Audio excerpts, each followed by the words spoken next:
پیارے دوستو، آج ہم آپ کو ایک ایسی حقیقت اور دل دہلانے والا سٹوری سنائیں گے کہ جب حافظ قرآن اور نیک لڑکی وفات پا گئی تو اس پر ایک ایسا دردناک عذاب نازل ہوا کہ لوگوں کے رونگٹے کھڑے ہو گئے۔ لوگوں کو اس کے نیک اعمال اور پاکیزہ زندگی کی بنا پر بہت دکھ ہوا۔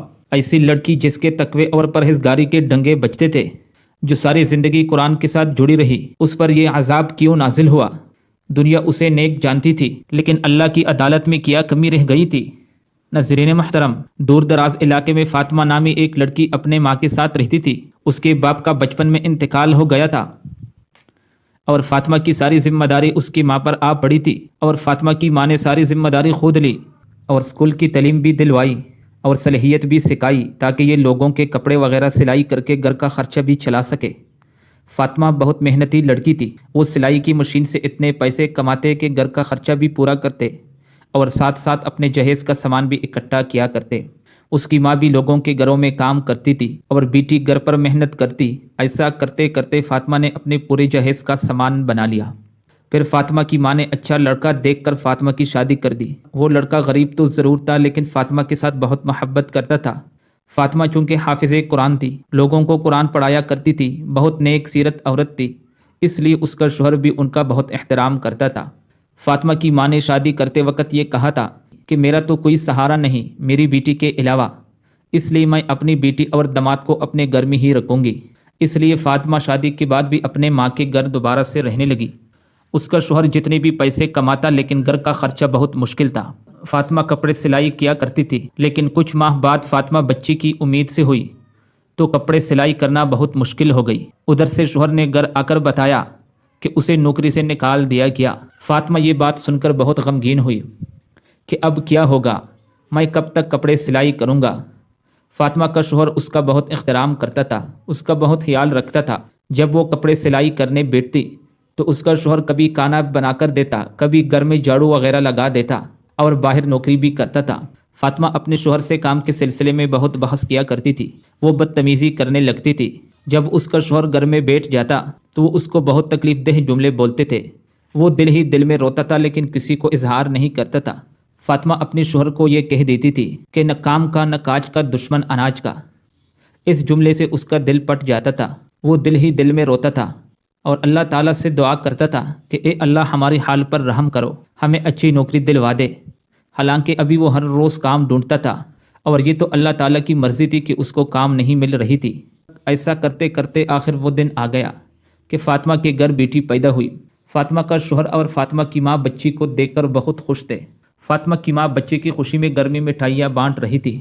جیسے فاطمہ کے شوہر کو بچے کی خوشخبری ملی تو اس کے شوہر کا کام بھی لگ گیا، لیکن ٹھیکیدار بہت سخت مزاج تھا، مزدوروں کے ساتھ بہت بدتمیزی سے پیش آتا تھا۔ مجبوری کے تحت اس کے پاس کام کیا کرتے تھے۔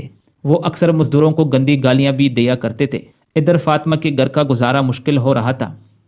جب بیٹی تھوڑی سی بڑی ہوئی، فاطمہ نے پھر سے وہ کام سٹارٹ کر دی تاکہ اس کی بیٹی کا خرچہ بھی پورا ہو سکے۔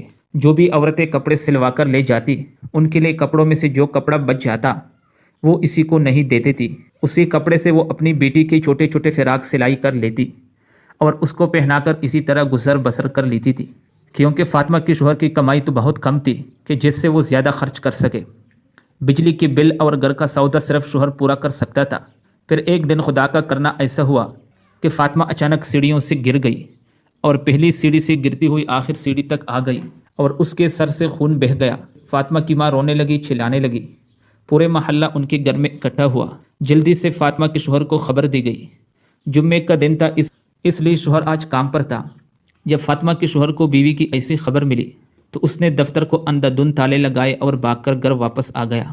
چابی اس نے اپنی جیب میں رکھ لی اور جلدی سے گھر آ کر ڈاکٹر کے پاس لے جاتے جاتے فاطمہ نے راستے میں دم توڑ دی۔ فاطمہ کے شوہر کو فاطمہ کی باتیں بہت یاد آ رہی تھی۔ وہ تڑپ کر رو رہا تھا اور فاطمہ کی ماں بھی بلند آواز میں رو رہی تھی۔ فاطمہ کا شوہر اس لیے بھی زیادہ رو رہا تھا کہ اس کی معصوم سی بچی کا کیا بنے گا۔ ابھی تو وہ اتنی چھوٹی تھی کہ ماں کا دودھ پیتی تھی۔ یہ سب سوچ کر وہ بھی اونچی آواز سے رونے لگ جاتا۔ فاطمہ کی اچانک موت پر ہر کوئی غمگین تھا۔ کون جانتا تھا کہ ایک نوجوان لڑکی اتنی جوانی میں یوں خاموشی سے چلی جائے گی۔ فاطمہ کی ماں اور شوہر رو رو کر برا حال ہو گیا۔ وہ دونوں غمگین سے نڈال تھے۔ جنازے کا وقت قریب آیا اور فاطمہ کا جنازہ اٹھ گیا۔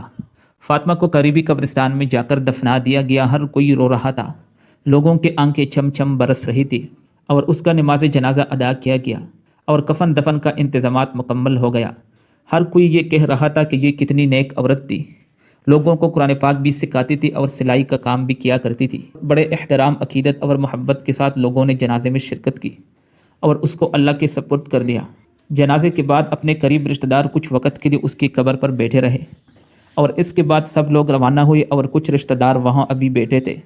ان کا شوہر بھی وہاں بیٹھا تھا کہ اس کی قبر سے اچانک ایک خوفناک آواز آنا شروع ہو گئی۔ وہ آواز بہت خوفناک تھی۔ جب لوگوں نے یہی آواز سنی تو سارے علاقے میں خوف و ہراس پھیل گئی، اور اس کے شوہر اور رشتہ داروں نے کوشش کی کہ اس کے قبر کو کھودا جائے کہ کیا معاملہ ہے، لیکن مسجد کے امام صاحب نے کہا کہ یہ اللہ تعالیٰ کے رازوں میں سے ایک راز ہے، اس کو نہ چھیڑو، اس کو اسی حالت میں چھوڑ دو۔ اس کے بعد لوگوں نے اور اس کے شوہر نے مولوی سے اس کے بارے میں پوچھا کہ یہ لڑکی تو بہت نیک تھی، حافظ قرآن تھی، بچوں کو قرآن پڑھایا کرتی تھی، ان کے ساتھ یہ کیا معاملہ ہو رہا ہے؟ تو امام صاحب نے کہا کہ مجھے اس کی ماں سے ملنے دے۔ جب امام صاحب اس کے ماں سے ملا اور ان سے علیحدگی میں پوچھا کہ آپ کی بیٹی تو بہت نیک تھی، لیکن وہ چپکے میں کون سے گناہ کیا کرتی تھی؟ تو اس نے کہا یہ کہ وہ کوئی بڑی گناہ نہیں کرتی تھی، لیکن 2 گناہ ان میں ضرور تھے، شاید اسی وجہ سے اسے عذاب دیا جا رہا ہو۔ ایک وہ جب اس کا شوہر بے روزگار ہو جاتا تھا، اس کو کام نہیں ملتا تھا، تو وہ اس کو طعنے دیتے تھے کہ آپ کچھ کام کے نہیں ہیں، بلکہ صرف روٹیاں کھاتے ہو، میں کماتا ہوں آپ کھاتے ہو۔ ان الفاظ سے اس کے شوہر کو بہت تکلیف ہوتی تھی، وہ دل ہی دل میں روتا تھا، لیکن اس کے سامنے اظہار نہیں کرتا تھا۔ دوسرا، جب لوگ اپنے کپڑے لاتے تھے، ان سے جو کپڑا بچ جاتا تھا وہ اس کو واپس نہیں کرتا تھا، بلکہ یہی کپڑا اس کے ساتھ امانت تھی۔ وہ اس بچی کچی کپڑے سے اپنے بچی کے لیے سوٹ بنوا لیتے تھے اور کسی کو بھی واپس نہیں کرتے تھے، شاید یہی گناہ ہو جو اس کے لیے عذاب کا سبب بن رہا ہو۔ تو امام صاحب نے کہا کہ یہ تو بہت بڑی گناہیں ہیں۔ خاوند کے ساتھ زبان درازی کرنا، ان کو سخت جملے کہنا، ایسا گناہ ہے جو عورت کی زندگی کو بھی برباد کر دیتا ہے اور آخرت کو بھی۔ دوسرا، جو چیز کسی کے پاس امانت ہوتی ہے تو یہ ان کی ڈیوٹی ہوتی ہے کہ وہ ان کو صاحب حق کے پاس پہنچا دے۔ شاید یہی 2 بڑی گناہیں ہوں جس کی وجہ سے اسے عذاب دیا جا رہا ہو۔ اس واقعے کا مقصد یہ تھا کہ اگر کسی عورت میں یہی گناہ موجود ہو تو اس کو چاہیے کہ وہ ان گناہوں سے اجتناب کرے، ایسا نہ ہو کہ ان کا بھی اسی طرح انجام ہو جائے۔ اللہ تعالی ہمیں گناہوں سے دور رکھے اور اپنے بتائے ہوئے احکامات اور حضور صلی اللہ علیہ وآلہ وسلم کی طریقوں پر چلنے کی ہمت اور طاقت دے۔ اسی طرح سبق آموز ویڈیو دیکھنے کے لیے ہمارے اس چینل کو سبسکرائب کر لیجئے۔